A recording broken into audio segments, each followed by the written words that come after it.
کہ خطے کی موجودہ صورتحال کی اصل وجہ امریکہ اور ایران کے اتحادی کے فسادات ہیں، جن کے خلاف مقابلہ کرنے کا واحد طریقہ علاقائی ممالک کے درمیان تعاون ہے۔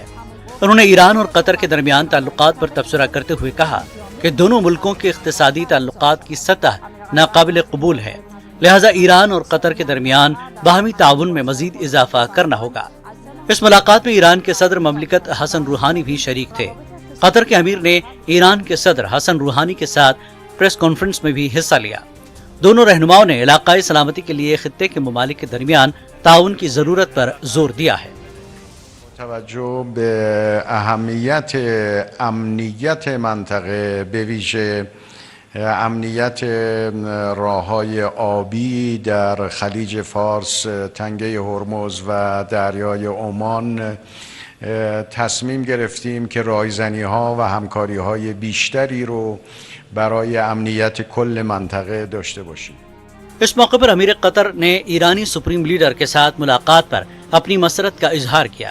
انہوں نے خطے کی صورتحال کو دشوار قرار دیتے ہوئے کہا کہ وہ علاقائی تعاون کے فروغ کی تجویز سے متفق ہیں۔ انہوں نے کہا کہ علاقائی ممالک کے درمیان جامع مذاکرات کی ضرورت ہے۔ الزيارة هذه تأتي في وقت حساس جدا في المنطقة، واتفقنا مع الأشقاء وأيضا مع فخامة الرئيس بأن الحل الوحيد لحل هذه الأزمات هو أولا تخفيف التصعيد من الجميع، وأيضا الحوار هو الحل الوحيد لحل هذه الأزمات۔ قطر کے امیر کا تہران میں اپنی حالیہ ملاقاتوں پر تبصرہ کرتے ہوئے مزید کہنا تھا کہ آئندہ 3 مہینوں کے دوران ایران اور قطر کے مشترکہ تعاون کمیشن کا قیام عمل میں آئے گا، جس سے دونوں ملکوں کے اقتصادی تعلقات کو فروغ ملے گا۔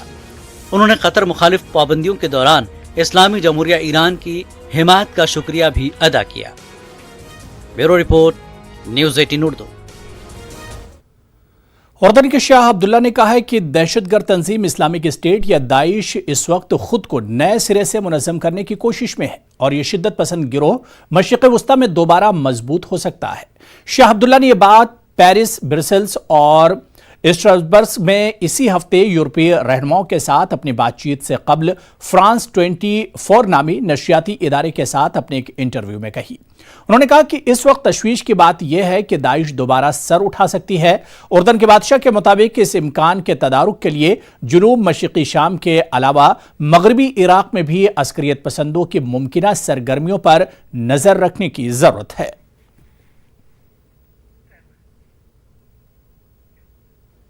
جرمنی کے وزیر خارجہ ہائیکو ماس اپنے ایک سرکاری دورے پر اردن پہنچے۔ اردن پہنچنے کے بعد انہوں نے ارزک کے فضائی اڈے پر تعینات وفاقی جرمن فوجی دستوں سے ملاقات کی۔ اس موقع پر اردن کے وزیر خارجہ ایمن صفدی بھی ان کے ہمراہ تھے۔ اردن کے اسی فضائی اڈے سے عام طور پر نیٹو کے نگراں طیارے شام اور عراق کے لیے اپنی پروازیں شروع کرتے ہیں۔ یہ پروازیں اس وقت خطے میں پائی جانے والی شدید کشیدگی کے باعث معطل ہیں۔ واضح ہے کہ دہشت گرد تنظیم داعش کے خلاف جنگ میں اردن اتحادی ممالک کا ایک اہم حلیف ملک ہے۔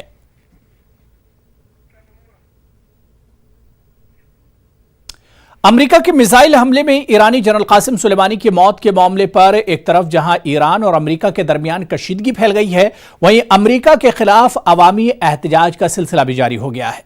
ممبرا میں شیعہ اثنا عشرہ جماعت کی جانب سے ایک احتجاجی ریلی نکالی گئی جس میں مرحوم قاسم سلیمانی کو خراج عقیدت پیش کیا گیا اور امریکہ کو دہشت گرد قرار دیتے ہوئے اس کے خلاف مظاہرین نے نعرے بازی کی۔ سلیمانی صرف ایران کے جنرل نہیں تھے بلکہ پوری دنیا میں امن پسندوں اور پوری دنیا سے ظلم و بربریت کے خاتمے اور اتحاد بین المسلمین کے آیت اللہ خمینی کے نعرے کے نفوذ کے حقیقی دعوے دار بھی تھے اور نافذ کرنے والے بھی تھے۔ ان کو بڑی بے دردی سے شہید کیا اور یہ ان کی شہادت گویا کہ امریکہ یہ چاہتا تھا کہ ہم اس آواز کو خاموش کر دیں تاکہ ہماری منمانی دنیا میں چلنے لگے۔ اس لیے آج ہم امریکہ کے خلاف احتجاج کرنے نکلے ہیں اور قاسم سلیمانی کی شہادت پر اپنے غم و غصے کا اظہار کر کے وہ امریکہ جو ہمیشہ سب کو دہشت گردی کے لیبل لگاتا رہا، آج ایران کی طرف سے ہم یہ بتانے کے لیے نکلے ہیں کہ امریکہ جو ہے یہی سب سے بڑا دہشت گرد ہے، اور دہشت گردی نہیں ہے بلکہ دہشت گردی کی کوکھ ہے۔ اسی سے آج تک